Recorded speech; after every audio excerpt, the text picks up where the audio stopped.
Just what the hell is going on with One Piece? Have people lost their goddamn mind? Short answer is a little bit of a yes. Is One Piece cooked? Another little bit of a yes, but why?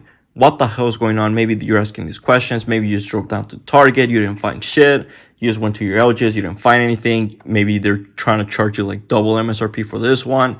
And I am dying to know how much they're trying to charge you for one of these sealed. Oh my goodness, if they even have any. They're probably going to try to at least charge you like 600 for one of these. So why is that? What the hell happened? I used to be able to find OP12. I used to be able to find OP10, even OP11, which is pretty hyped up. I still used to be able to find. So what is going on? Well, in today's video, we'll hopefully be able to answer the question. What happened with this One Piece boom? What causes this catalyst of massive interest and very little supply? Which is kind of by default because of how Bandai distributes their games. We will talk about these two things. Essentially, this is a huge problem of supply and demand. Oh boy, we're going to get into this. All right, what happens with OP13? Anyone with eyes can tell you, yes, OP13 is the catalyst. But okay, what's so special about OP13? Before we even get to OP13, we kind of have to go back in time. We have to establish a little bit of context. So why are we going back to OP05? I'm not sure when you guys joined the OPTCG. Me personally, I joined in OP04. So OP05 is actually the first anniversary. And we're going back just to see how anniversary sets essentially were made, right, in the first anniversary. So if you've ever opened One Piece, you will know that usually you're going to have your one manga. You're usually going to have your Holy Grail. Look at OP07, OP08, OP10. Usually look at any regular set, right? It's going to have that one big chase that everyone is going to be going after. Well, what happens when we get to the first anniversary set? Bandai says, well, let's make it a little bit special, right? Let's up the ante a little bit. And they give us 3 mangas. One of them being, of course, Gear 5 Luffy, becomes an instant grail. And not just that, they also give us a signature Oda Luffy. This goes absolutely insane. People go absolutely crazy for this one, and we will cover this one more so in the second video. The second video is going to be more so the speculative part of this, what I think is going to happen in the future. But TLDR, what Bandai did, we will call this period the OP05 boom. So boxes ended up going to $350 a box, right? Because people were so hyped up. Obviously, the game was in its first year, so they didn't have a lot of supply, so supply started drying up. So what Bandai did, they ended up increasing the printings of OP05. Not just that, they also reprinted sets 1 through 5 and gave a case to most stores, right? So massive amount of supply ended up driving prices back down to around 180. Never back down to MSRP, but pretty reasonable prices to say the least. Again, we'll cover this more so in the speculative part in the second video and what they could potentially do, right? But what is important about this? Why did I even bring up OP05 then? Well, the main idea is that this set planted that seed that, this anniversary set was kind of cracked. I wonder for the second anniversary if it's going to be a similar situation. What happens with OP09? OP09 ends up coming out and it ends up improving upon OP05. This is actually a better, at least when it comes to these high-end rare chases, right? It ends up having 4 mangas, obviously the 4 emperors, and then you also end up having a golden Goldie Roger manga. Absolutely insane. So they ended up actually upping the ante a little bit more. So what happens with OP13? So we get to the release of OP13. Wait, there's no way. Say you swear to God. Say you swear to God. And that's why if you even try to pre-order, I'm not sure if you guys try to even pre-order this one, I could not find it for cheaper than 160. I ended up pre-ordering for 160 this one, and I could only find that one box for that price. I personally never saw it go below like 165. Absolutely insane. Usually on release, on pre-release, very close to release, they'll go down a little bit because of a massive amount of influx and people trying to just cash out. This one was one of those very few cases because people we've essentially been Pavloved into expecting these to be absolute bangers at the very least and keep getting better each year. So did they step up to the plate? That's the question. Is OP13 better than OP05 and OP09? Well, the answer is yes. OP13 is absolutely juiced in value. This box is more juiced up than Jake Paul. It's absolutely insane how much value is in this box. Not only do you have absolutely insane SPs, you have insane alts, you have the Wanted posters again, you have 3 mangas, and you might say, well, 3 mangas? OPO5 had 3 mangas. This one had 4. What are you talking about? Are you insane? No, this one has, instead of the one chase, this has the signature. This one has the golden. This one has 3 red manga in addition to the 3 regular mangas. So it has the 3 brothers manga, and then you have the additional red version of those mangas, which is, in my opinion, it is kind of lame that they're not different cards. The red mangas are not different cards. I wish they were. But if you know anything about collectibles, if you tell a collector, hey, this is more scarce, it's usually gonna command a much higher price value, right? That's usually how it works. I mean, look at pre-errata cards, right? It's literally a different line of text, and they command an insane value just because of how much more rare they are. That's how collectibles work, right? So when you have a red manga Luffy, this one right here, and it ends up selling for like 5, I believe it ended up selling for like 5 to 8K, this number turns heads. This number immediately turns heads like this. Not just in the One Piece world. Oh, and beyond that, here's the funniest thing too. Bandai has the audacity to make this set meta warping. So a lot of players are also wanting to open boxes to be able to get a bunch of the new cards because they need them. Because they want to also get those cards, right? The Seekers, the SRs, the Some Altars, they maybe want to bling it out. So you have players going crazy for this one. You have collectors going crazy for this one. Again, we went through all the insane stuff that is in this one.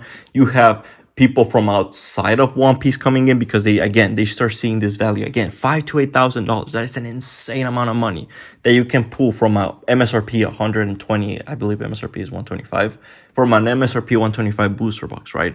That is absolutely insane. So you have people from outside of the One Piece world. Again, Pokemon. You have people from maybe people who collect mostly from Valley, from Magic. People from other TCGs also start taking notice, and not even just that.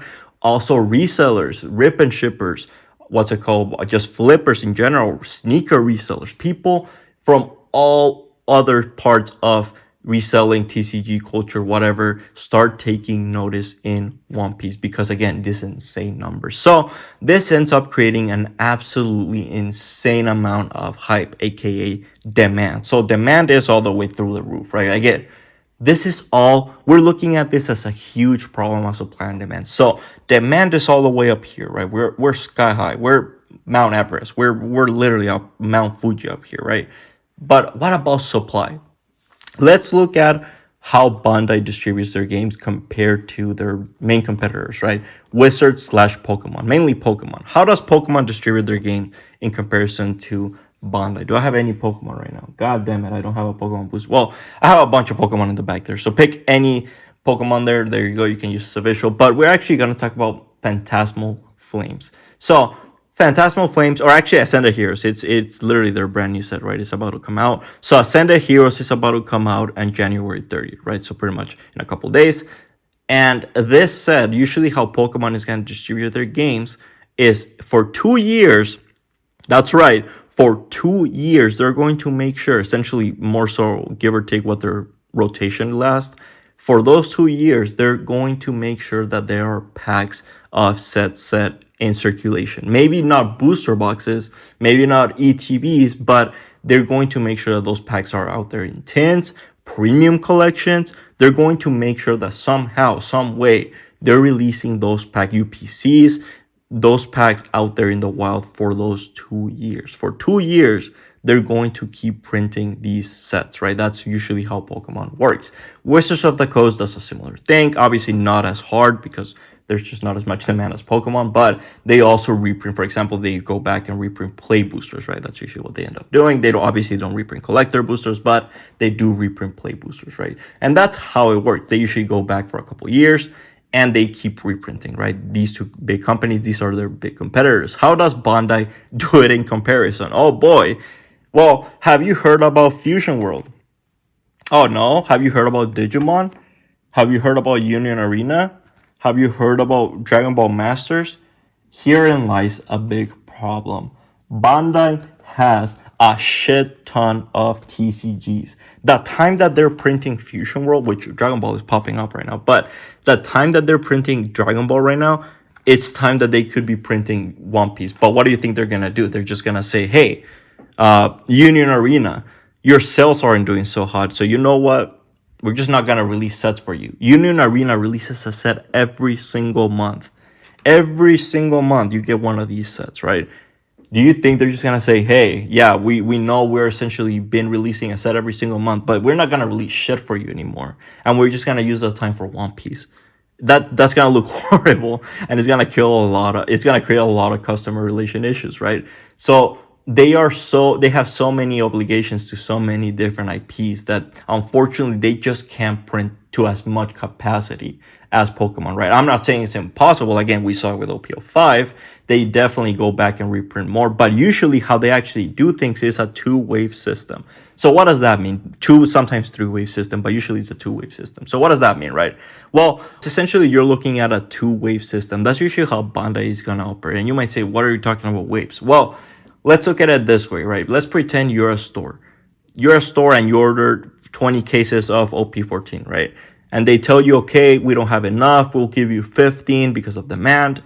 Wave 1, you will get 10, and wave 2, you will get 5. And you might say, whoa, what are you talking about? What does that mean? Well, let's replace that word waves with shipments just to make it a little easier. So essentially in shipment 1 on release date, wave 1 is release date.